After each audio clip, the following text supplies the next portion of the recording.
Boa noite a todos, sejam bem-vindos a mais esse estudo do GELCO.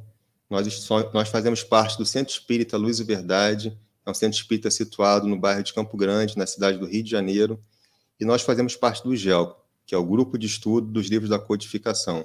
Nesse grupo, nós estudamos todos os livros da codificação, Livro dos Espíritos, Livro dos Médiuns, o Evangelho segundo o Espiritismo, a Gênese, obras póstumas e também a Revista Espírita.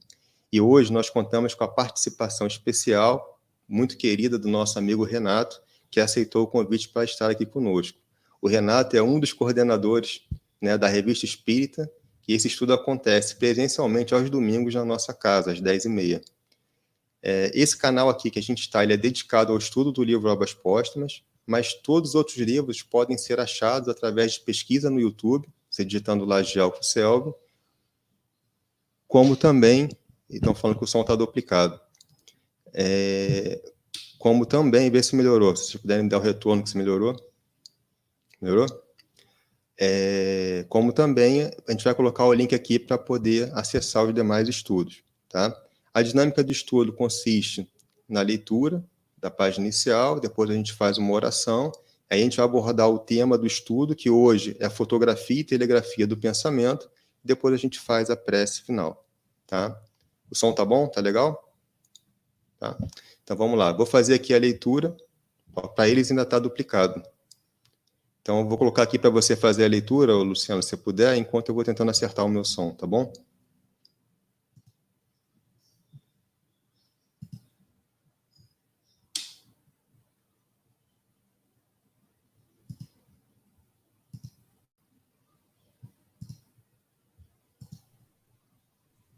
Chegou para você? Chegou. Ministérios.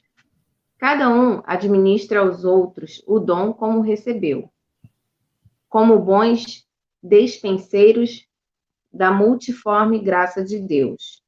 Primeira Epístola a Pedro, capítulo 4, versículo 10. Toda criatura recebe do Supremo Senhor o dom de servir como um ministério essencialmente divino. Se o homem levanta tantos problemas de solução difícil em suas lutas sociais, é que não se capacitou ainda de tão elevado ensinamento.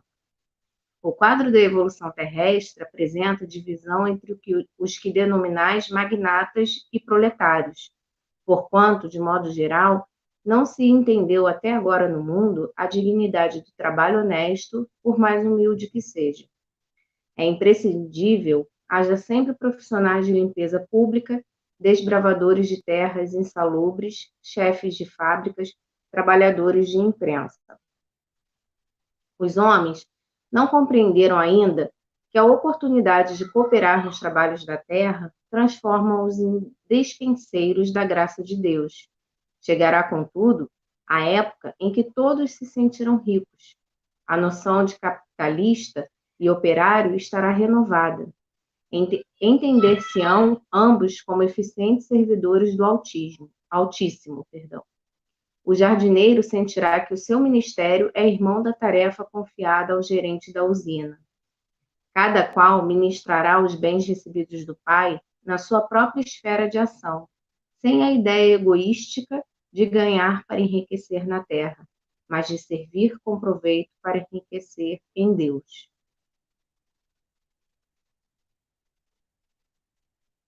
O Sérgio vai fazer a nossa oração agora, tá bom? Ok. Então, meus irmãos, vamos aproveitar esse momento especial, vamos relaxar, deixar nossos corações abertos para que possamos receber o que há de melhor nesse momento. Vamos dizer assim: querido Mestre Jesus, mais uma vez estamos aqui, Senhor, para nos reunirmos em seu santo nome.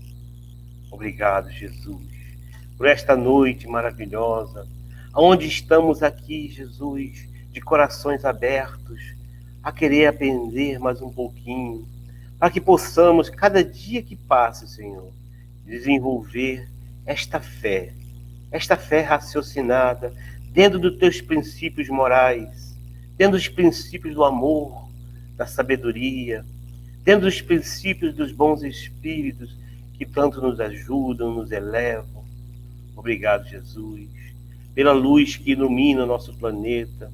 Obrigado, Senhor, por existir casas como esta nesse exato momento em que estão falando em seu nome, Senhor. Assim, Mestre, reunidos aqui em seu santo nome, agradecido pela presença desses bons espíritos que cuidam desses estudos, Senhor, nós vos agradecemos humildemente e pedimos permissão a Ti e, sobretudo, ao nosso Pai que é Deus, para que possamos iniciar o estudo de hoje, dando sempre graças a Deus. Graças a Deus. Hoje, como nós dissemos, o nosso estudo é sobre a transmissão do pensamento e a fotografia do pensamento. E quem vai começar conversando conosco é a Luciana, que vai falar conosco sobre o tema fluido universal. Boa noite. Bom, no início desse capítulo, Kardec coloca para a gente, né, ele fala um pouco sobre o fluido universal, tá? Então, para a gente entender esses dois capítulos, a atuação, né, desse fluido universal, a gente vai conversar um pouquinho, porque mais para frente a gente vai precisar entender, né, estar ciente do que se trata para a gente conseguir entender um pouco mais o efeito, né, digamos assim, desse fluido cósmico universal. Então, para a gente iniciar, a gente vai lá no Livro dos Espíritos, que tem a questão de número 27, que é a pergunta que Kardec faz aos espíritos. Há, então, dois elementos gerais no universo, a matéria e os espíritos? E os espíritos respondem, sim, e acima de tudo Deus, o Pai de todas as coisas. Deus, espírito e matéria constituem o princípio de tudo que existe, a Trindade universal, tá? Então, se a gente parar para pensar que Deus é a inteligência suprema e causa primária de todas as coisas, a gente já consegue perceber que tudo é criação de Deus. Então, tanto o espírito quanto a matéria, ele vem a ser criação divina, tá? Então, Kardec depois pergunta, não, antes da segunda pergunta, eu vou comentar aqui. Qual seria o papel de um desses elementos gerais, né, no universo? E aí, como a gente já falou, Deus é o Criador, né? Ele que criou tudo. E aí, depois vem a matéria. O que é a matéria? É o agente, o intermediário, que é o auxílio com o qual o espírito, né, atua, tá? Então, toda a matéria existente no universo, visível e invisível, é bom frisar isso, né, tem origem no fluido cósmico universal ou matéria cósmica primitiva. Então, na essência, toda a matéria é energia tornada visível, tá? Isso está lá no livro Evolução em Dois Mundos, de Chico Xavier. Então, tudo que é matéria, tudo que a gente consegue ver, né, é uma energia tornada visível, tá certo? E os espíritos são o quê? São a individualização do princípio inteligente, como os corpos são a individualização do princípio material. Kardec fala isso no Livro dos Espíritos, na pergunta 79. Então, Deus nos impõe a encarnação para a gente chegar à perfeição. Mas para que a gente chegue a essa perfeição, tem que sofrer todas as vicissitudes existentes na Terra, tá certo? Na existência corpórea. Bom, agora a gente retornando à questão do fluido, a gente falou da Trindade universal, né? A gente retornando à questão do fluido, Kardec continua perguntando aos espíritos que esse fluido seria designado pelo nome de eletricidade, e os espíritos explicam que esse fluido é suscetível de várias combinações. O que chamamos de fluido elétrico, fluido magnético, são modificações do fluido universal, o fluido vital. Então, o que não é propriamente falando, senão matéria mais perfeita, mais sutil e que se pode considerar independente. Então, quando a gente fala assim, naquele passe foi utilizado um fluido magnético, né? Então, a gente está o quê? Utilizando uma modificação do fluido cósmico universal. Tá? Então, todos os fluidos que a gente, nos estudos, sempre cita, fluido elétrico, fluido cósmico, fluido magnético, quando a gente fala do fluido vital, importante para a nossa existência, tudo é derivado desse fluido cósmico universal. Aí, lá na Gênesis, no capítulo 14, Kardec nos esclarece que o fluido cósmico universal, ele se apresenta no universo sobre 2 estados distintos. O de eterização ou imponderabilidade, que é considerado o estado normal, primitivo, que é comum no plano espiritual. Então, esse estado do fluido cósmico universal, de imponderabilidade, que a gente não possa pegar, ele pertence ao mundo, o mundo invisível, tá? Então, na vida espiritual, no mundo espiritual, no plano espiritual, o fluido cósmico universal se encontra no estado de eterização ou imponderabilidade. E a materialização e a ponderabilidade, que também são outros estados do fluido cósmico universal, é, de certo modo, consecutivo ao primeiro, tá? Mas que predomina o quê? No plano físico, tá? Então, quando a gente fala de materialização, ponderabilidade, a gente fala de matéria física, né? Que a gente pode pegar, que a gente pode tocar, tá? Então, são esses 2 estados, né? Que Kardec vem explicar, que os espíritos vêm explicar para Kardec, né? Que se encontram o fluido cósmico universal, tá? E a gente tem, para a gente entender, todos nós estamos mergulhados nesse fluido cósmico universal, tá? Ele tanto está presente no mundo dos espíritos, né, quanto no mundo material, tá? Então, é como se a gente estivesse mergulhado dentro de um aquário, mergulhado nesse fluido cósmico universal. E aí, quando a gente fala no estado de eterização, é porque ele pertence ao mundo dos espíritos. E quando encarnados, estamos envolvidos pelo corpo físico, não temos essa percepção, né? Porque nessa condição de encarnados, a nossa percepção se prende somente à vida corpórea. Os fenômenos de domínio espiritual escapam aos nossos sentidos, tá? E só podem ser percebidos no estado de espírito. Aí lá na Gênesis, também no capítulo 14, Kardec esclarece para a gente: somente aos espíritos mais esclarecidos é dado compreender o papel que desempenham os elementos constitutivos do mundo onde eles se acham. Os espíritos ignorantes, esse ignorante é no sentido de desconhecer, tá? De não conhecer definições, não entender, esses espíritos ignorantes, eles são incapazes de explicar a si mesmos os fenômenos a que assistem, para os quais muitas vezes concorrem maquinalmente.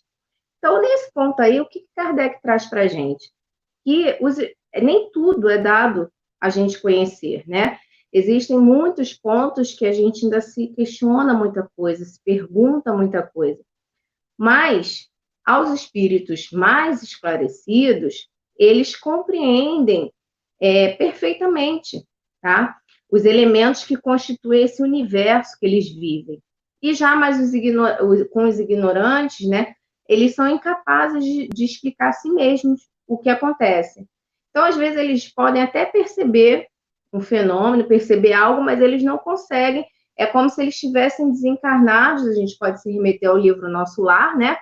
Então, quando você desencarna, que você vê aquela colônia espiritual toda projetada, toda equipada, né? Muitos espíritos que desencarnam, eles não têm esse entendimento, né? De como é constituído tudo aquilo, né? Já os espíritos mais esclarecidos conseguem perfeitamente entender. Então, quando a gente fala de criações fluídicas, né? Que mais à frente no capítulo a gente vai ver, é justamente isso. A gente percebe, quando a gente estuda, a gente compreende como que acontecem esses fenômenos no mundo espiritual, através do fluido cósmico universal.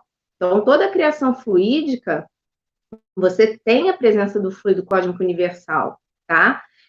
Quando a gente fala que os espíritos ignorantes são incapazes de explicar, a gente tem 2 filmes, né, muito interessantes, claro que guardando as proporções doutrinárias, né, os questionamentos doutrinários, mas, assim, o que a gente pode destacar, por exemplo, no filme Ghost, né, que a maioria da população viu, assistiu, a gente tem aquela situação do fantasma do trem, né, que é o personagem que consegue dar um peteleco numa chapinha, ele está encarnado, ele consegue dar um peteleco numa chapinha, e a chapinha sair, né, cambaleando.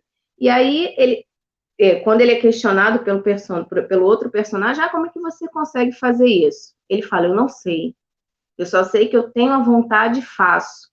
Quer dizer, é mais ou menos, grosseiramente comparando, esse espírito, ele não sabe que é através da manipulação do fluido cósmico universal, com a presença de um médium, que ele consegue manipular os fluidos e fazer esse movimento na chapinha. Ele não tem essa noção, esse conhecimento, mas ele sabe que ele consegue. De alguma forma, ele sabe fazer. Então, Kardec, ele traz isso para a gente. Muitas coisas a gente não consegue entender, muitos fenômenos, né? Tem também no Sexto Sentido, né? O personagem que é o psicólogo infantil, e ele vai também arremessa uma pedra numa livraria, numa biblioteca, ele não entende como ele consegue, desencarnado, manipular algo material, movimentar algo que está aqui na esfera física.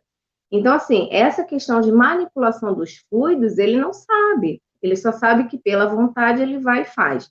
Então, Kardec, na Gênese, ele coloca isso, que nem sempre todos os espíritos vão conseguir explicar os fenômenos, os feitos que acontecem, né, no plano espiritual, mas que acontecem, né? E a gente sabe que o fluido cósmico universal, ele está presente nesses fenômenos, tanto no mundo espiritual, né, que é ali a sua origem, e aqui no nosso plano material, no formato da matéria, da ponderabilidade, tá bom?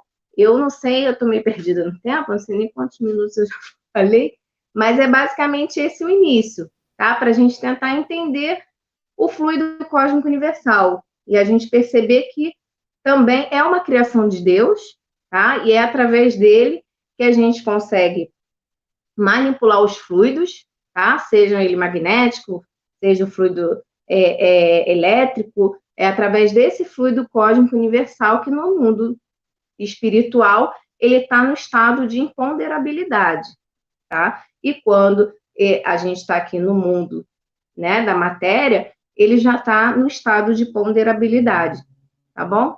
Eu acho que agora é o Renato. Antes de passar a bola para o Renato, deixa eu só registrar a presença aqui do pessoal. Ó.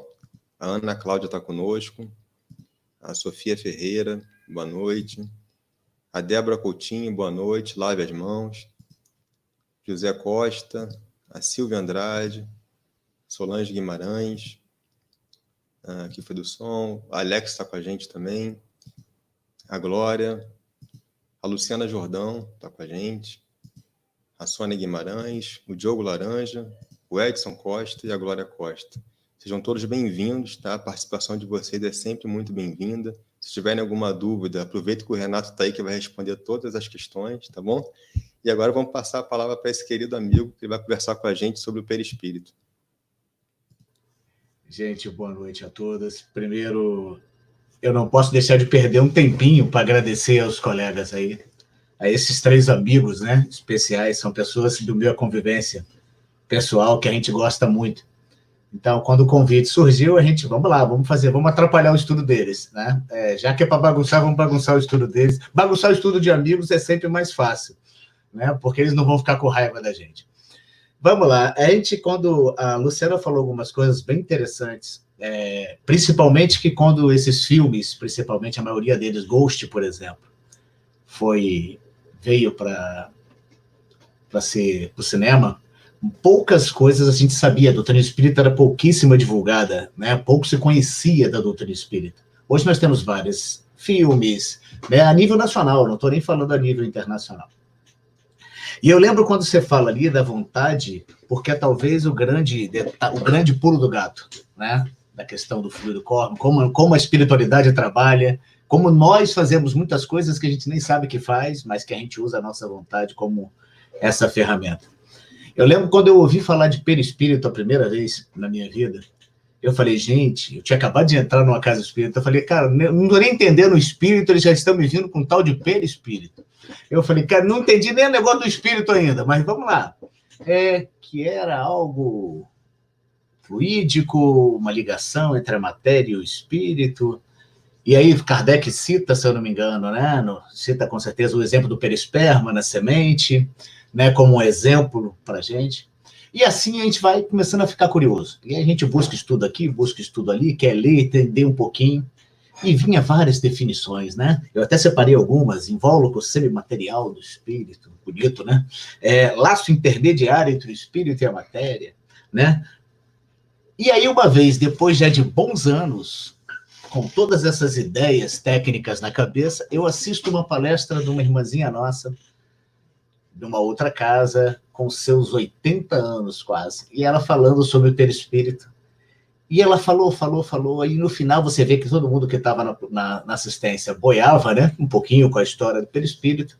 Aí ela falou assim: deixa eu explicar para vocês como é que funciona. Pega uma forminha de bolo, não tem a forma do bolo? A forma do bolo, você pega ela, bota a massa lá dentro e bota a passar. Depois você desprende, sai aquele bolo maravilhoso, no mesmo formato da folha. Se você pegar essa forma de bolo e amassar ela, você vai botar a massa lá dentro, a massa vai fazer o bolo, e o bolo vai sair também amassado, no mesmo formato da forma. E ela começa a fazer isso de uma forma tão didática que você começa a perceber que perispírito é uma coisa até bem simplória, né? E por que a gente precisa dessa ferramenta no nosso processo. É interessante que o André Luiz fala muito nos livros dele sobre a questão do perispírito, a manipulação e outros assuntos. Só que você vai pesquisar o que é o perispírito, de onde veio isso? Isso é coisa nova? A gente se enjoa, eu assisto vocês aqui toda segunda-feira, e a gente ouve em todos os grupos de estudos falarem assim: o espiritismo não trouxe nada de novo. O perispírito é mais uma coisa que o espiritismo também não trouxe nada de novo. Né? Várias outras culturas milenares já falam do perispírito, com outros nomes.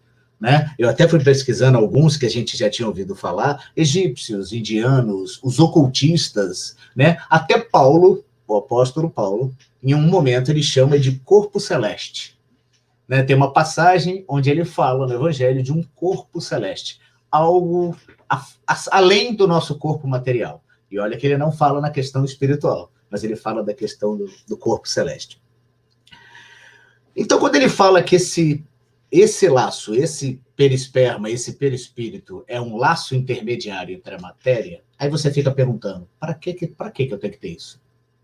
Para que isso serve? No nosso processo evolutivo, do planeta que a gente ainda vive, a gente necessita desse intermediário. Ainda como espíritos, ainda precisamos de intermediário. Aí vem outra explicação da Dona Norma. Ela usou uma explicação bem interessante. O espírito é centelha divina, é energia. O nosso corpo é grosseiro. Aí ela fala: se a energia passasse diretamente do espírito para a matéria, provavelmente nós não teríamos condição de suportar a energia do espírito. Aí as pessoas olharam com cara de boiando, ela explicou: vamos lá. Pensemos na energia elétrica que sai de uma usina. Ela, para chegar na sua casa, ela passa numa estação da Light. Depois ela passa num transformador no poste da sua rua até chegar na sua casa. Porque se ela vier direto, todos os seus produtos elétricos se queimam. Olha, aí eu falei: meu Deus do céu, cara, é até fácil esse negócio de perispírito, né? Ouvindo ela falar isso, porque a pessoa usou uma didática tão interessante para falar de algo que parece complexo. E que quando a gente no meio espírita até se aprofunda, mas assim, quando a gente pensa nos estudos, a gente se aprofunda, mas não se aprofunda demais em outros assuntos, porque não adianta, imagina vocês acabando de chegar na casa espírita, com todas as suas dificuldades, e você vira para ele e fala assim: porque o perispírito? A pessoa fala assim: e aí, eu não estou preocupado com isso, com essa questão agora, para depois. Quantos minutos eu tenho, gente? Me puxa a orelha, senão eu me perco, hein? Vamos lá. Aí ele fala para a gente, eu peguei André Luiz, que André Luiz fala bastante, ele fala que as tríplice finalidade do perispírito. Para que serviria esse perispírito? De maneira simplória. Ele até usa: manter a indestrutível a nossa individualidade. Ou seja, manter que tudo aquilo que o nosso espírito tem de conhecimento fique registrado e se preserve todo esse aprendizado. Olha que interessante. É como se fosse uma biblioteca, onde a gente arquiva tudo. Algumas vezes a gente ouve falar no meio espírita que o perispírito seria a nossa caixa preta, né? Seria a caixa preta do avião, onde tudo fica ali registrado. André Luiz fala que ele serve de molde para o corpo físico, né? Quando nós estamos num processo de desencarne e precisamos voltar aqui, bonitinho, jovenzinho assim, igual o Humberto, né? A gente tem que vir com esse modelo. Depois vai ficar acabadinho igual a gente, né, Sérgio? Mas isso faz parte. Ele vai vir nesse modelo. Ele tem uma previsão espiritual, uma programação espiritual. Ele vai ter que vir com essa formação física. E esse perispírito é que faz essa moldagem. É esse perispírito que é programado. E aí o André Luiz falou uma coisa bem interessante. Ele interfere até na manipulação das células do nosso corpo. Para o que é que vai, para como vai, como é que vai ser a aparência, se vai ser alto, se vai ser baixo, se vai ser magro, se vai ser gordo. Tudo isso é trabalhado nesse perispírito. Ele usa uma coisa bem legal que ele fala aqui, e ele frisa bem legal, que é a união desse perispírito. Como é que esse momento acontece? Acontece lá no embrião, né?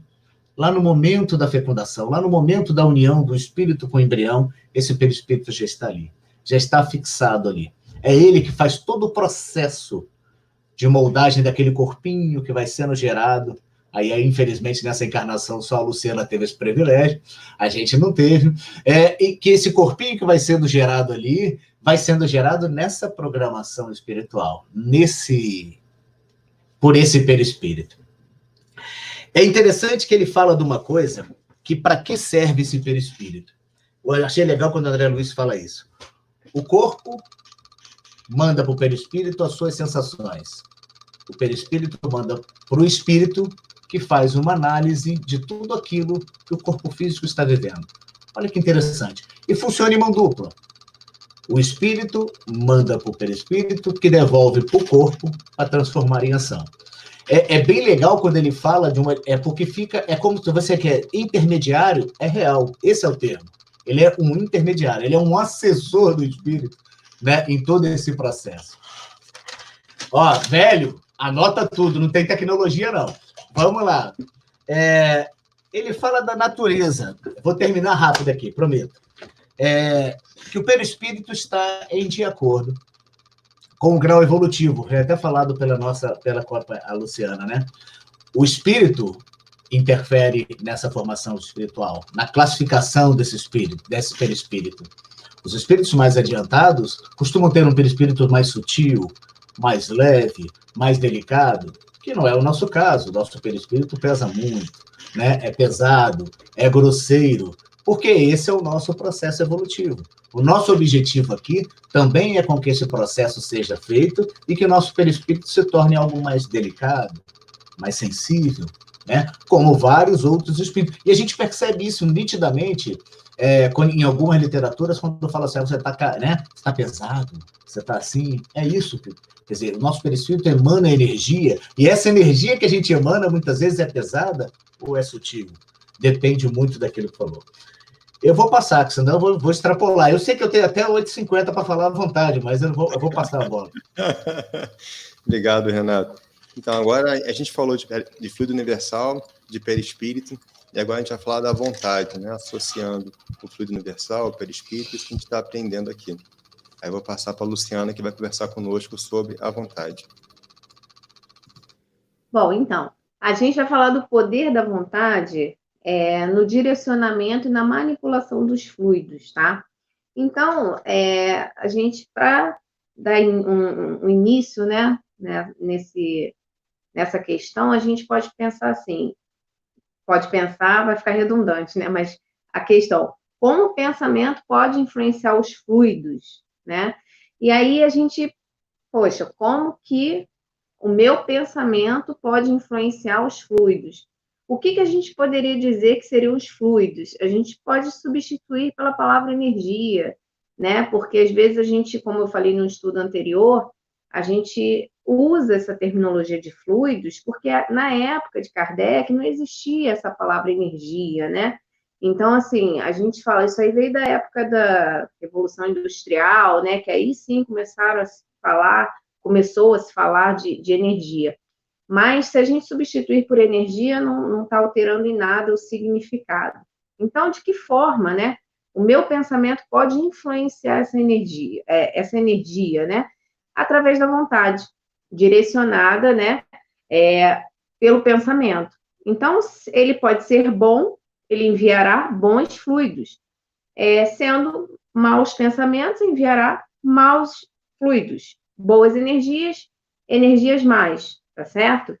No capítulo que a gente está estudando hoje, no livro Obras Póstumas, Kardec coloca que a vontade é a causa propulsora do fluido, como o choque é a causa vibrante do ar e propulsora das ondas sonoras.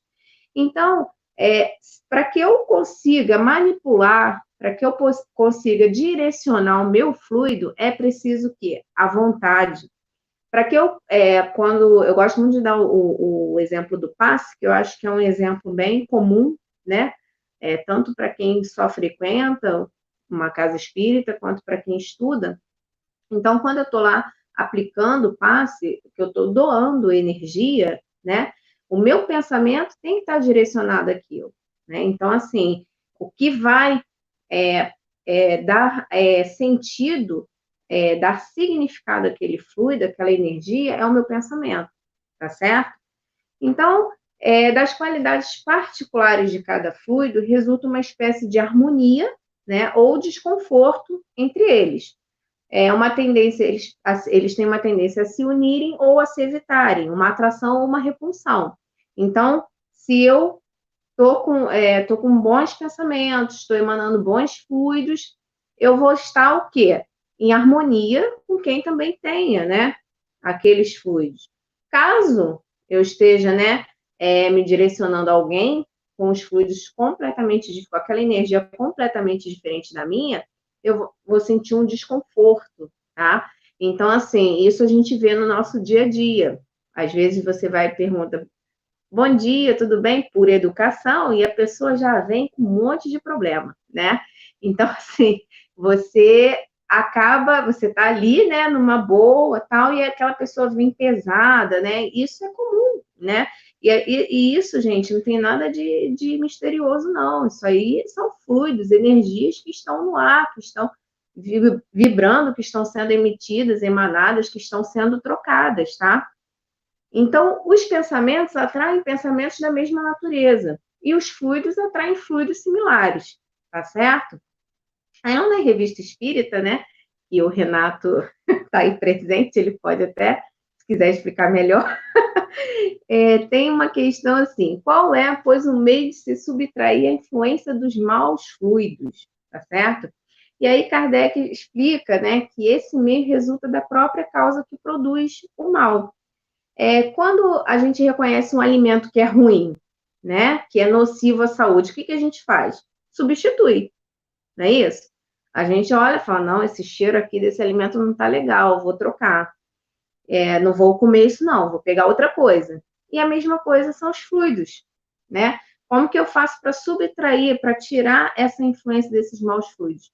Substituindo esses fluidos. Então, se eu estou mal, se eu estou para baixo, eu preciso o quê? Modificar essa minha atmosfera, eu preciso modificar o meu interior para que eu possa estar emanando bons fluidos, boas energias, tá? E aí a gente constata, né, no Espiritismo, que o fluido perispiritual, ele está na razão direta da qualidade do espírito, encarnado ou desencarnado, tá? Quanto mais elevados forem os seus sentimentos, quanto mais desprendidos das influências da matéria, mais depurado será o seu fluido.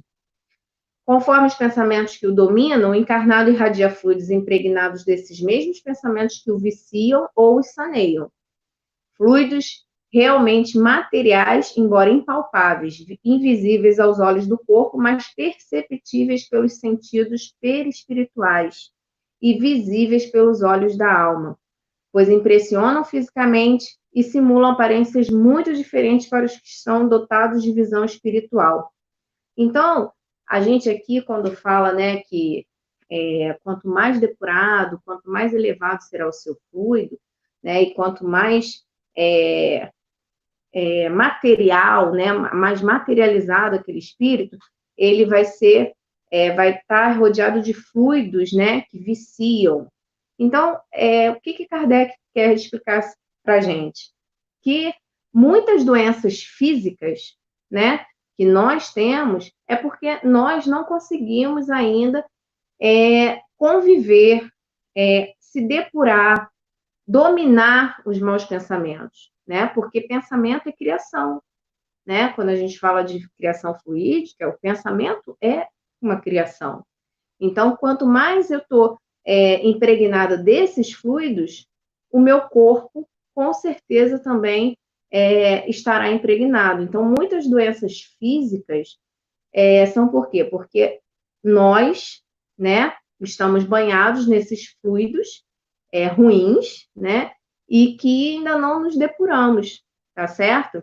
Então, a qualidade desse fluido perispiritual de cada um, ele tá diretamente interligado nas qualidades do espírito encarnado, tá certo? Quando a gente fala que Jesus esteve aqui na Terra, né, e tal, e que teve aquela passagem em Damasco, onde Paulo, né, na época Saulo, que ele ainda não havia se convertido, que ele vê uma luz forte, quer dizer, o perispírito de Jesus era sublime, era uma luz que irradiava tão forte que o fez, por momentos, perder a visão física, né? Por quê? Porque Jesus já tinha esse seu fluido perispiritual depurado, né? Já era perfeito. Então, assim, você não vê nenhuma mancha, nenhuma mácula, né? Diferentemente de nós, né? Que estamos aqui ainda caminhando, mas que venceremos. Um dia venceremos. Bom, levando-se em conta que são os maus pensamentos, né? Que engendram os maus fluidos e os atraem, devemos nos esforçar para termos pensamentos bons, repelir tudo que é mal, numa palavra, trabalhar pelo nosso melhoramento pessoal, moral, né? Aí Kardec também na Revista Espírita fala uma coisa interessante que serve para a gente também levar como exemplo, né? Sobre o direcionamento desses fluidos.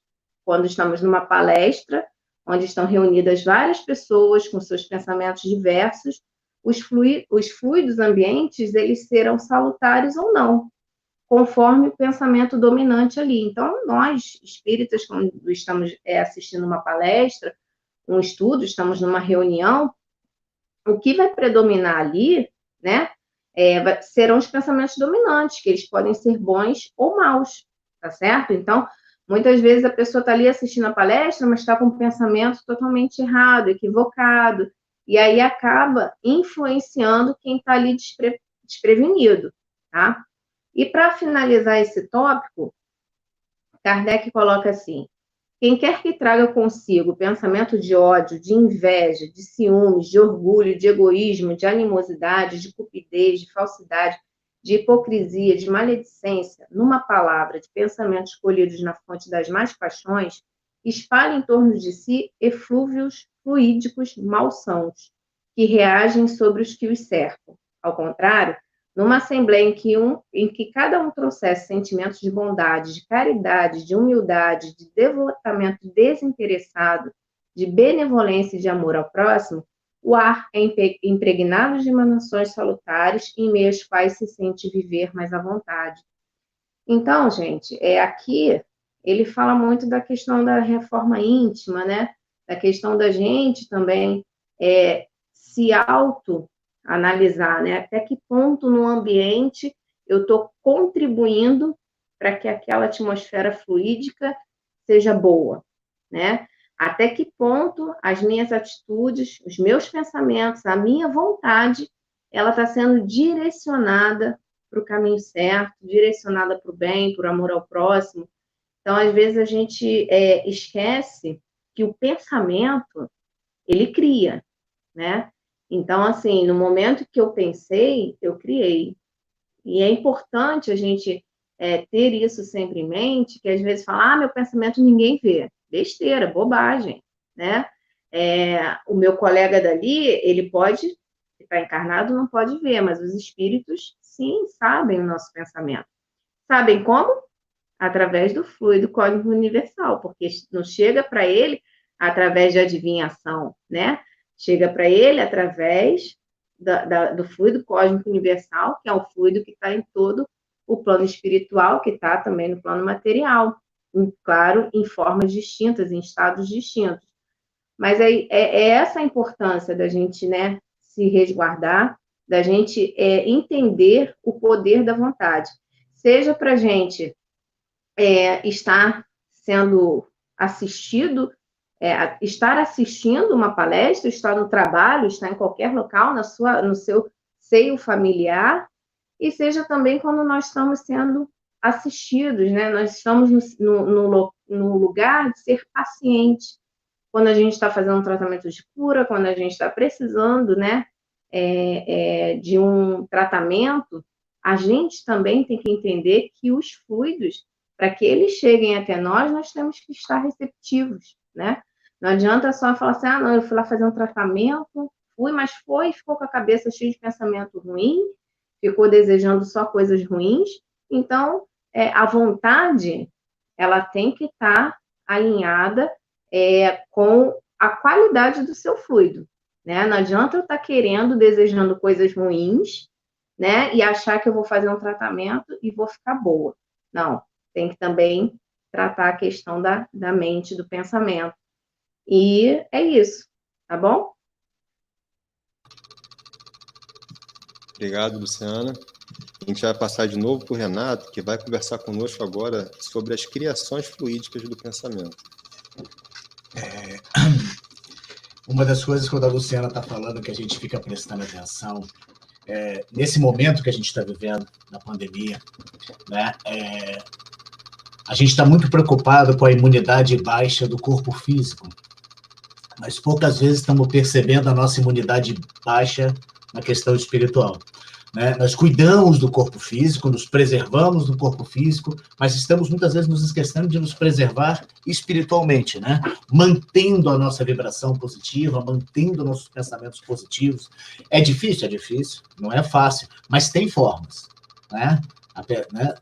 Tem formas. Apesar de todas as lives de sertanejo e de pagode, eu sei que dá para manter o equilíbrio. Né? A gente consegue manter o equilíbrio. Isso talvez é uma coisa que a gente tem a necessidade de cuidar, né? Da imunidade, da nossa imunidade espiritual. A gente cuida, né? Só cuida da questão física, né? E esquece muitas vezes do espiritual. Você falou uma coisa bem interessante, que é a questão do pensamento e vontade. Nesse assunto, principalmente. Nós não planejamos, nós não acordamos e falamos assim, hoje eu vou fazer isso. Ou hoje eu vou fazer aquilo naquele instante. Normalmente a gente planeja, a gente pensa, a gente se programa, e aí, tanto para o positivo quanto para o negativo. Né? Ninguém acorda e fala assim, vou cometer um crime. Não é assim. Você planeja, você arquiteta, você busca todas as formas de ter álibi para aquilo, você faz tudo isso, a gente faz, né? Não um crime grave, mas a gente tem os nossos crimes, as nossas delinquências ainda, e a gente planeja. Né? A gente planeja, tudo nosso é pensamento, e isso tudo é plasmado. Por isso que a espiritualidade, quantas vezes nos fala que muitas vezes a gente não comete o crime na matéria, mas o crime foi planejado. A energia negativa foi direcionada. Porque muitas vezes você fala assim, eu não vou com a cara desse tal de Sérgio que está aqui do meu lado, aqui, ó. Eu não vou com a cara dele, né? Lá de cá, né? Eu não vou com a cara dele.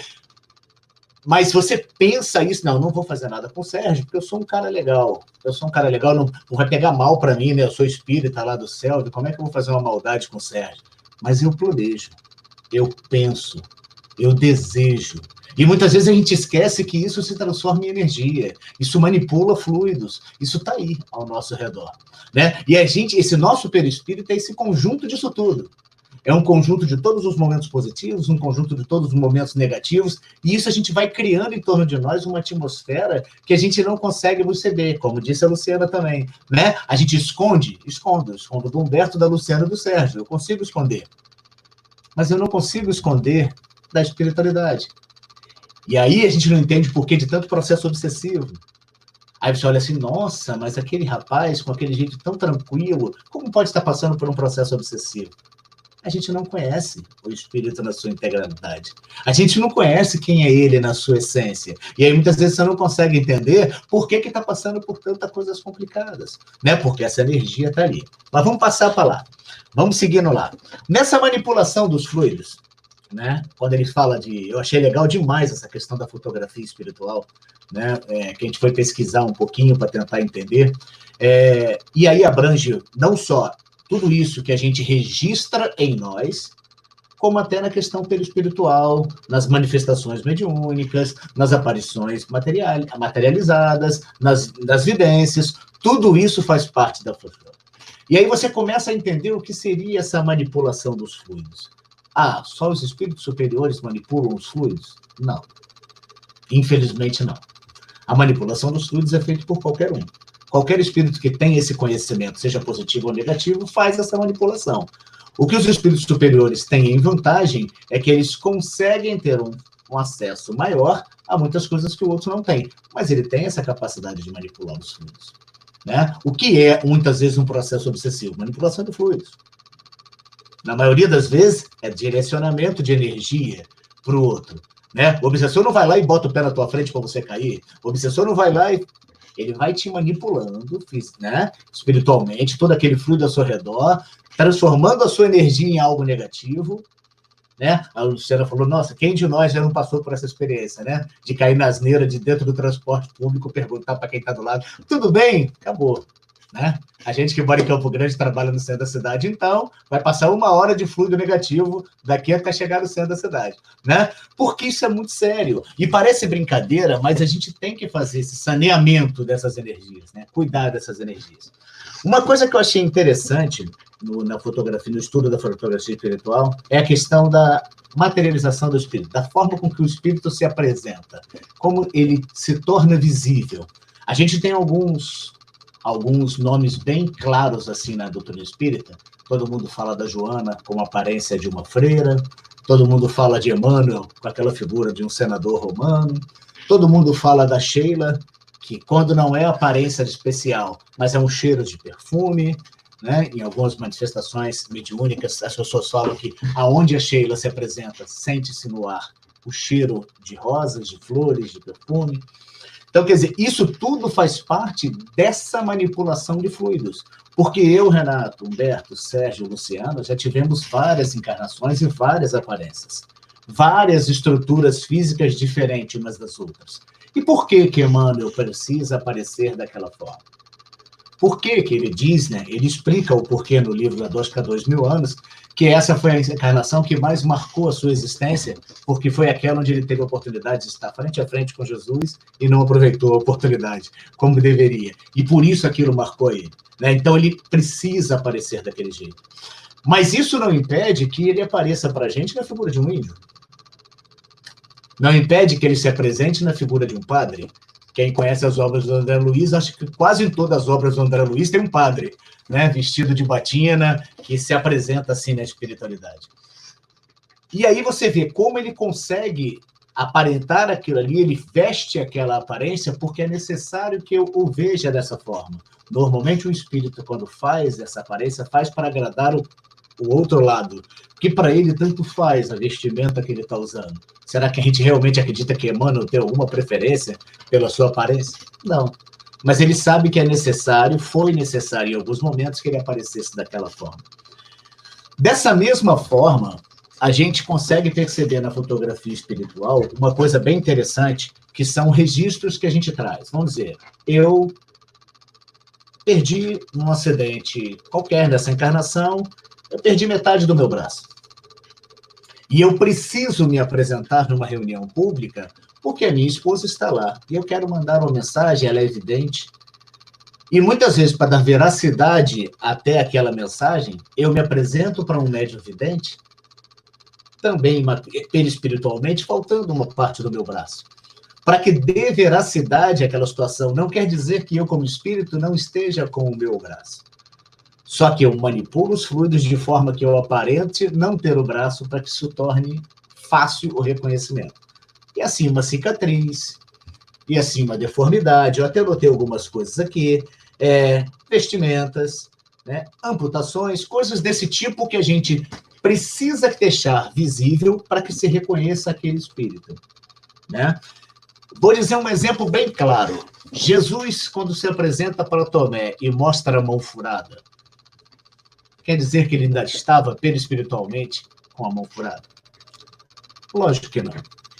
Mas é que os apóstolos precisavam ver aquela chaga no meio da mão para que pudessem acreditar que era ele. Porque se ele se apresenta, talvez não conseguissem acreditar que era ele.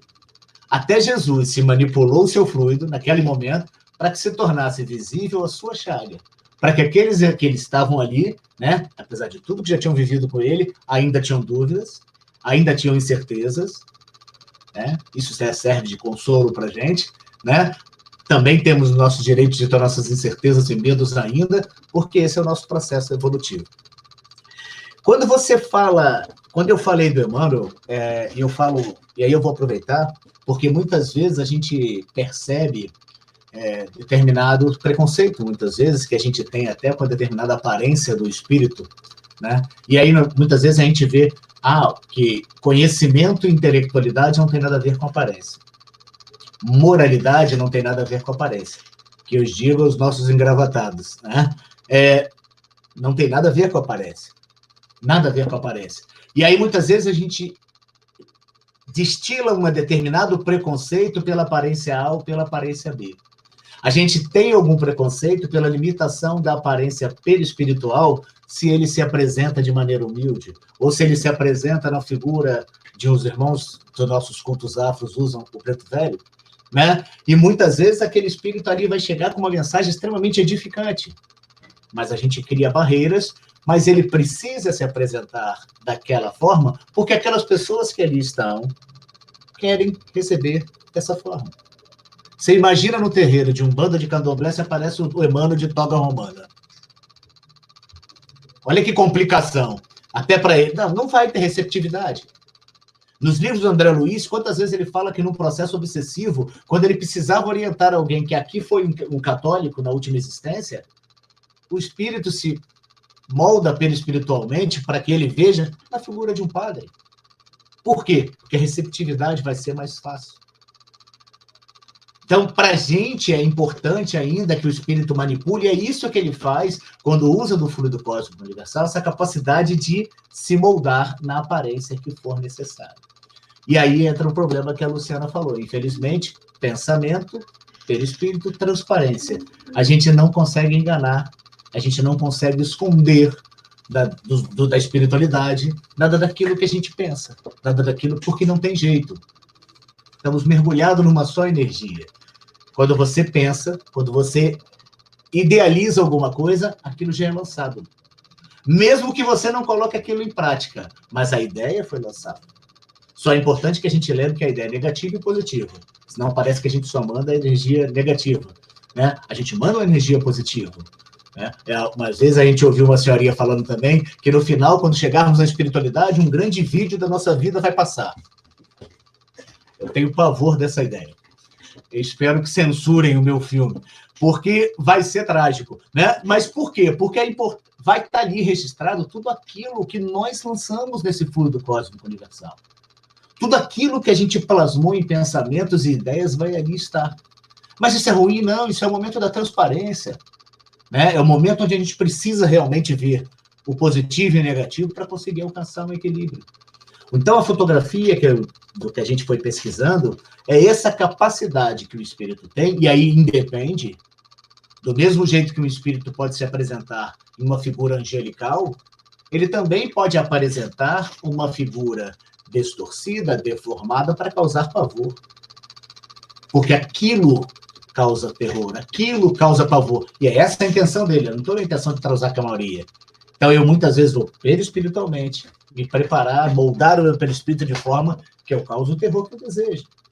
Né? Então, a gente tem essa capacidade e tem essa possibilidade de fazer tudo isso com o nosso pensamento. Mas, além disso, tem que ter a vontade. E aí, Kardec, né, quantas vezes Jesus fala lá na frente, né, a espiritualidade nos fala que o grande problema de a gente não conseguir vencer as nossas dificuldades é que, na verdade, nos falta vontade. Não é isso? Show, Renato, obrigado. Obrigado pela participação. Sérgio, agora eu vou conversar com a gente sobre o pensamento. Se a gente combina, se quiser fazer algum comentário, é só levantar a mão, tá? A gente está passando a palavra para você.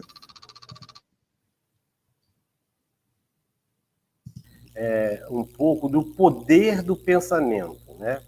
E como já foi dito aqui, já foi bem dito, né? Que o pensamento é uma energia. E a gente acrescenta, né? A nossa irmã falou que o pensamento é energia porque está no fluido cósmico universal. Então, se ele é energia, ele é matéria. Porque ela também já falou ali que nós somos... nós temos uma trindade, Deus, espírito e matéria. Se o pensamento não é Deus e nem é espírito, ele é energia. Então, nós vamos acrescentar mais um nome nesse pensamento. Energia criadora. É a energia que cria, que está em constante criação, como todos já falaram. Então, nós vamos fazer aqui só um breve relato, porque já foi muito bem falado aqui, através da Luciano e do nosso irmão Mairink, né? Então, Renato, olha lá no livro Mecanismo da Mediunidade, o espírito de André Luiz afirma que o pensamento é composto de energia cuja estrutura de formas ainda desconhecemos do ponto de vista científico. Cientificamente, a gente desconhece essa energia, mas no mundo espiritual, ela é conhecida e muito bem conhecida, tanto é que ela é essencial no plano físico e extrafísico. Entendeu? Então, o pensamento ele se encontra como um agente essencial no campo espiritual, principalmente, que tudo se constrói através do pensamento. Então, o pensamento é uma energia criadora potente demais. Alguns cientistas, como eu já tenho falado aqui, que alguns cientistas se preocupam com essa questão espiritual. E eles dizem que nós temos um poder tão forte, energética, de energia, de pensamento, que nós poderíamos, se pudéssemos explodir o nosso pensamento, seríamos quase que uma bomba atômica. Veja a potência do nosso pensamento. Chico Xavier, uma vez, com muita pressa, saindo de uma palestra numa casa espírita, e tinha que ir em outra casa rapidamente. Uma senhora se aproximou dele e falou: Chico, eu preciso falar contigo, eu estou com um problema.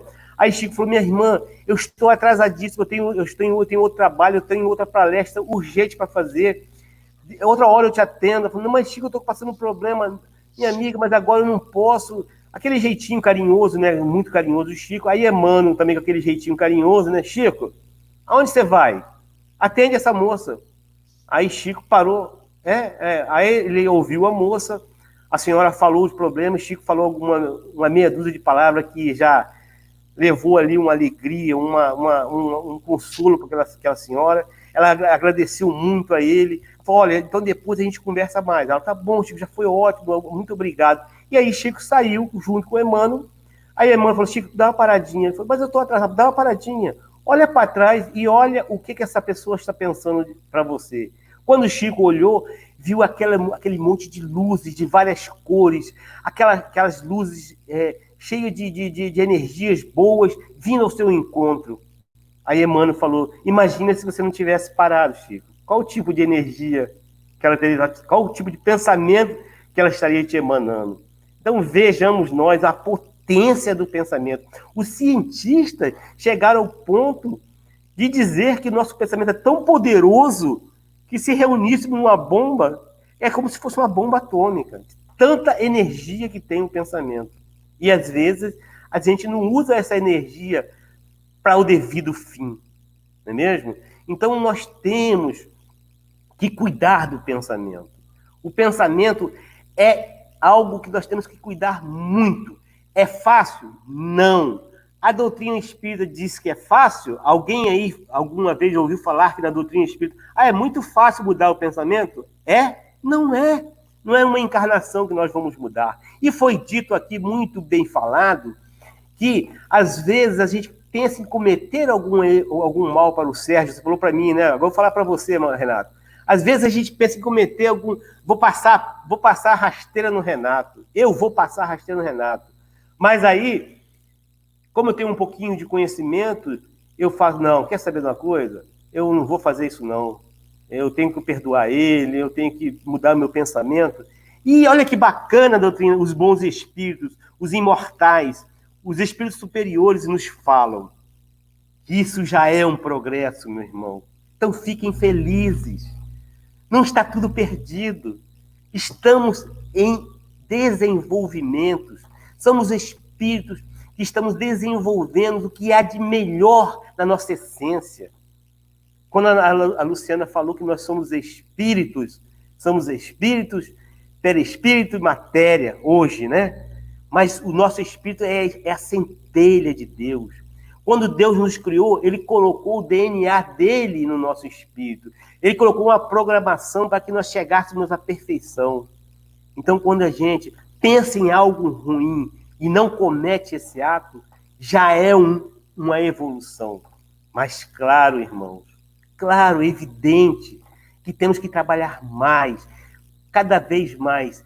E nós somos testemunhas disso. Nós que estamos na casa espírita, trabalhando, procurando fazer um pouquinho de bem ao próximo, nós já percebemos que muitas das coisas que nos magoavam, que nos chateavam, que nos incomodavam, já não incomodam mais. É porque nós viramos santos? Não. É porque nós aprendemos a canalizar o nosso pensamento para outra direção. E temos muitas outras coisas mais a melhorar. Não é mesmo? Eu tinha muita coisa para falar aqui, mas o Renato comeu a metade do nosso tempo. E foi muito bom, Renato. Foi muito bom. Nós vamos chamar você mais vezes, entendeu? Mas eu não vou me estender mais, porque o Humberto ainda tem um pouquinho para falar aí. Vou passar a palavra ao nosso irmão Humberto. Essa foi boa. Bom, pessoal, então a gente vai aqui para o último tópico, só me restou trazer alguns exemplos, né? Então eu fui lá no livro Ação e Reação, e no Memória de Suicídio trouxe alguns exemplos para a gente estar comentando. Lá no livro Ação e Reação, no capítulo 4, André Luiz está junto com o instrutor Silas, né, participando de uma caravana para receber espíritos recém-desencarnados. Eram espíritos que estavam em perturbação, mas que mereciam assistência imediata desses espíritos. E aí, um desses espíritos era uma senhora, uma jovem senhora, que tinha sido ingrata com a sua mãe. Ela era pobre, tinha casado com um homem rico, e aí ela abandonou a mãe, né? Ela desconheceu a mãe. Então, ela se arrependia muito disso depois que desencarnou. O que acontecia, né, é que quando ela esteve diante do instrutor Silas, ela o viu não como o instrutor Silas, mas como um padre. E olha que interessante, a mãe que ela tinha sido ingrata estava ali recebendo ela, afagando a cabeça dela, mas ela não percebia a presença da mãe. Por quê? Porque ela não queria perceber. Ela pedia para o padre, que ela via no instrutor Silas, que ela não queria encontrar com a mãe ainda, porque ela não se sentia preparada, porque ela precisava primeiro expurgar os males que ela tinha feito. Olha só que interessante. Aí a gente vê que essa questão do pensamento, a questão de percepção, é diferente, né? Então, muitas vezes, as duas pessoas estão no mesmo lugar, mas estão vendo coisas diferentes, estão percebendo coisas diferentes, porque a percepção depende do nosso estado emocional e espiritual. Essa senhora, por exemplo, estava vendo o instrutor Silas como padre, e não estava vendo a própria mãe que estava do lado dela, que estava visível para os demais. Então, estavam no mesmo lugar, na mesma situação, tendo percepções diferentes da situação. Um outro exemplo, nesse mesmo livro, é de uma senhora também que desencarnou e estava se sentindo muito culpada por algumas coisas que ela tinha feito, e ela tinha criado a ideia do inferno. Então, ela estava se sentindo perseguida por um demônio. Olha que interessante. Então, ela estava gritando, me livrem desse demônio, me livrem desse demônio. E aí, André Luiz, quando foca a atenção nela, ele vê um demônio formado, né, movimentando e perturbando a senhora. Mas era um demônio que era um clichê mental dela, uma criação dela, que ela criava e ela alimentava aquele demônio pelo sentimento de culpa. Então, era uma criação fluídica. E aí ele comenta, né, o instrutor Silas comenta para o André Luiz, que no capítulo da obsessão, muitos doentes começam atormentando a si mesmos e acabam atormentados por seres que se afinam com o desequilíbrio que lhes é próprio. Olha que interessante, né? Então, muitas vezes a gente começa se atormentando por sentimentos de culpa, por algumas vícios que a gente tem o hábito de cometer, né? E aí, a partir dali, a gente abre brechas para uma obsessão, né? Então, aí é a questão de sintonia. E ele fala mais, né? Ele fala que os pensamentos emitidos por nós voltam inevitavelmente a nós mesmos, compelidos a viver de maneira espontânea em sua onda de forma criadoras, que naturalmente se nos fixam no espírito. Olha que interessante. Isso me fez lembrar a história, é uma historinha, né, na evangelização de criança, que a gente fala do carvão e do menino. Né? Tinha um menino que ele estava muito aborrecido com o problema que ele teve na escola. Né? Então ele queria dar uma surra no amigo dele. E aí, quando ele chega em casa, ele comenta isso com o pai. Pai, eu estou muito aborrecido, amanhã eu vou dar uma surra naquele meu amigo. E aí o pai fala com ele assim, vem cá, né? Vamos ali para o nosso quintal. Aí o pai estende um lençol branco no varal, pega um balde de carvão e pede para o menino atirar no lençol branco, para ele mentalizar que aquele lençol branco era o amigo que ele queria dar uma surra. E aí o menino faz isso, pega o carvão, atira no lençol, pega o carvão, atira no lençol. No final do processo, o pai fala para ele, olha para o lençol. Aí o menino olha para o lençol, percebe que ele está um pouco sujo, não é verdade? O menino diz sim. Agora olha para você mesmo. Ele estava completamente sujo do carvão. Aí o pai fala para ele assim, esse é o sentimento que a gente emite. Né? Você pode até atingir o outro, mas você fica muito mais atingido pelo sentimento que você está emitindo. Então a raiva pode até atingir o outro se o outro tiver com brechas abertas, mas você fica contaminado daquele sentimento. Né? Então é muito mais prejudicial a si do que ao outro. Né? Então é um cuidado que a gente tem que ter. E depois eu fui lá no livro Memórias de um Suicida. E aí a gente começa a falar aqui agora das criações coletivas. Olha só que interessante. Lá o espírito Camilo fala assim para a gente. Cada um de nós, no Vale Sinistro, vibrando violentamente, retendo com as forças mentais o momento atroz em que nos suicidamos, criávamos os cenários e respectivas cenas que vivêramos nos derradeiros momentos. Ou seja, eles estavam presos àquele momento do suicídio. E cada um deles vibravam naquela sintonia, naquela faixa. E aí o que acontecia? Reviviam repetidamente a cena do suicídio que tinham cometido. E aquilo, essa revivência daquelas cenas, era um grande sofrimento para todos os habitantes do Vale Sinistro. Porque ele não revivia apenas o seu suicídio, mas revivia o dos outros também. Ele observava, vivia e sofria junto com os outros. Né? Então a gente vê que as mentes desequilibradas podem construir vales sinistros, podem construir aldeias miseráveis, podem construir estradas lamacentas, mas também mentes equilibradas constroem colônias espirituais, hospitais, escolas, né? Aí na criação de um plano maior, como o nosso Mestre Jesus, constroem planetas. E acima de nosso Mestre Jesus, constroem sistemas solares. Né? Então a gente vê que a mente está o tempo todo construindo. Né? Se Jesus, por exemplo, deixasse de manter a Terra através do seu amor, do seu pensamento, a Terra se desagregaria. Se Deus deixasse de pensar no universo, a vida se extinguiria. Olha só que interessante. Né? Então, o pensamento ele cria e mantém a vida o tempo todo. Né? Aí, falando também dessa questão do pensamento, da importância da prece, ainda no Memórias de um Suicida, quando depois eles são acolhidos, né, vão para o Hospital Maria de Nazaré. E lá no Hospital de Maria de Nazaré, em cada quarto tinha um aparelhozinho, né? E esse aparelho ele captava as preces de quem fazia aqui na Terra por eles ou no plano espiritual. Então, quem lembrava desses espíritos, através da oração, do pensamento, isso era irradiado para eles e confortava o coração deles. Eles também recebiam irradiações de centros espíritas, que fazem trabalho para espíritos de suicidas. Olha que legal. Então, a reunião do pensamento sendo levado, sendo transmitido para poder consolar esses espíritos. Daí a gente vê também a importância da prece, que consola, que leva o alento, leva o carinho, né? E mais do que isso até, né? Faz com que a gente eleve a vibração do nosso pensamento, que a gente entre em sintonia com os bons espíritos. Né?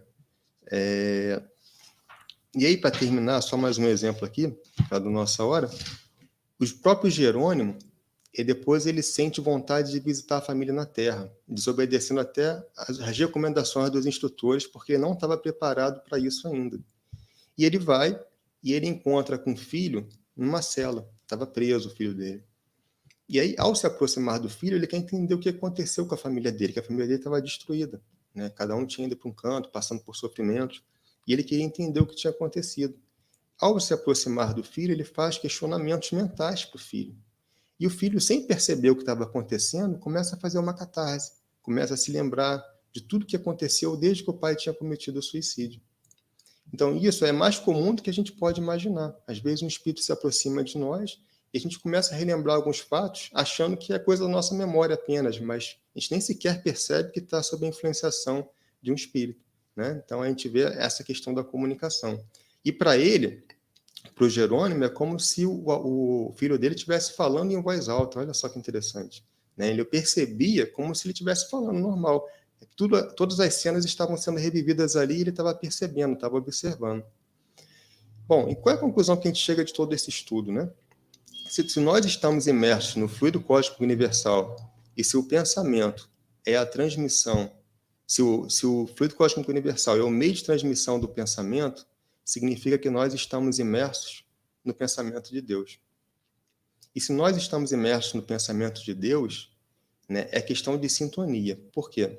Deus, como é soberanamente justo e bom, ele espalha as suas bênçãos de maneira uniforme. Ele não pode privilegiar mais o Sérgio do que o Renato, nem vice-versa.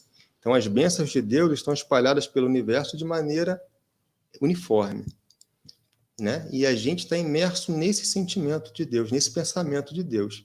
Então, vai depender de nós sintonizarmos com esse pensamento. Então, cada um vai poder tirar essa cota dessas bênçãos divinas quando a gente começa a harmonizar a nossa vontade, o nosso pensamento, com a vontade de Deus, com o pensamento de Deus. Né? Então, acho que esse que é a chave do estudo. Né? Quando a gente sai, desobedece a Deus, a gente está se desarmonizando, está se desequilibrando e criando, né, formas mentais que vão nos prejudicar. Quando a gente está harmonizado com o Pai, a gente está ali tirando a nossa cota de bênçãos. Né?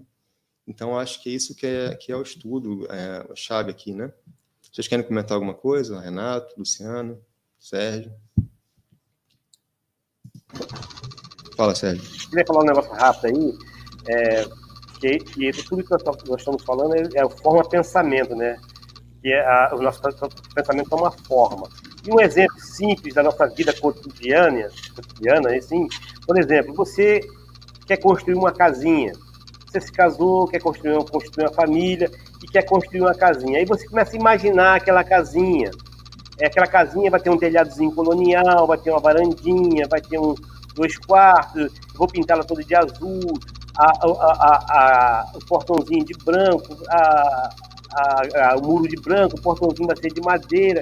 E aí você vai trabalhando isso na sua mente, vai plasmando isso no mundo espiritual, vai construindo essa casa no plano espiritual, vai dando forma a pensamento.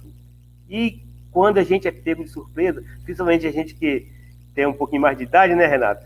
A gente se pega surpresa, caramba, a casa é exatamente como eu pensei. É porque você plasmou no mundo espiritual. Um exemplo simples aí, tá? Obrigado. Pode? Só vou ler a frase da Ana. Lê a frase. Não sabe o quão importante o seu pensamento. Se tivesse um pouco desta noção, creio que viveríamos com um pouco mais de harmonia. Tá? E a Ana Lívia também está conosco, excelente estudo. E o Ione, também boa noite. A Ione, né, boa noite. E a Ana Lívia, estamos assistindo eu e o Nelson. Vai lá, Renato. É interessante quando o Sérgio falou isso, porque a gente falou aí de colônias espirituais, a gente falou de algumas colônias, né, algumas regiões mais de sofrimento, e a gente sabe que tudo isso é fruto de pensamento, tanto um quanto o outro. Né? Tudo é fruto daquilo que a gente direciona o nosso pensamento. Do mesmo jeito que o Sérgio falou da casa, qual de nós não viaja ao ouvir uma música? Qual de nós não viaja ao ver uma imagem ou sentir um cheiro? Né? E nosso pensamento vai rápido, em segundos a gente vai parar numa lembrança de infância, e com todos os detalhes. A gente ter noção do potencial que a gente tem e que a gente realmente não usa como poderia utilizar, né? Verdade. Renato, só temos a agradecer a tua participação aqui hoje, tá? Tá convidado a participar conosco mais vezes. Os amigos também que estão aí nos comentários, muito obrigado pela participação. E nós estamos agora encerrando esse estudo e vamos pedir ao nosso amigo Renato para fazer a oração. Concorda, Sérgio? Concorda? Isso é sempre um prazer, né? Fazer oração é sempre maravilhoso. Divino Mestre Jesus, irmão maior, mestre, aquele que nos dá colo, que nos conforta, que nos protege, aquele que se deu para nosso exemplo, aquele que veio ao mundo para nos mostrar os caminhos a serem percorridos. Te agradecemos, Senhor, por esta oportunidade, pelas excelentes reflexões que aqui tivemos, que nos trazem a responsabilidade de cuidarmos melhor desta ferramenta gigantesca, que é o nosso pensamento. Essa potência, essa energia criadora, como foi dito. Essa ferramenta que nos mantém em sintonia contigo, Senhor. Mas que mal utilizada, também nos conduz a momentos de angústia e de sofrimento. Que nesses momentos, Pai, onde muitas vezes a insegurança, o medo, as preocupações não só com a nossa vida, mas com a vida de terceiros, nos angustia, que sejamos capazes de virar nosso pensamento como se fosse uma chave seletora, ligando na sintonia do belo, do bom, do positivo, buscando tirar de todo esse momento que estamos vivendo o que há de melhor. Não estamos presos em casa.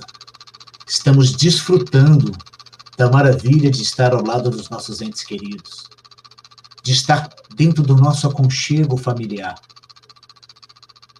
Não estamos proibidos de nada. Estamos apenas em um momento de reflexão, de interiorização, de busca pelo nosso eu, pois temos certeza que esse será o grande legado de tudo isso que estamos vivendo nesse momento. Encontraremos o nosso eu. Sairemos com certeza melhores de tudo isso que estamos vivendo. Te pedimos nesse instante, Senhor, que abençoe os nossos lares, os lares de todos aqueles nossos irmãos que estão acompanhando esse estudo,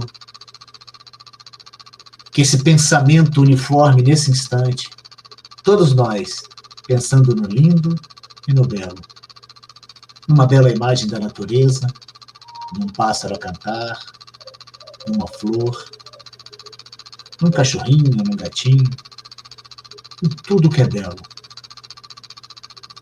E que essa energia, Pai, possa ser levada a todos os nossos irmãos, em todos os cantos deste planeta, pois somos só um mundo, um único mundo, uma única nação. Que assim seja. Graças a Deus. Muito obrigado. Que a paz esteja com todos e até a próxima segunda-feira.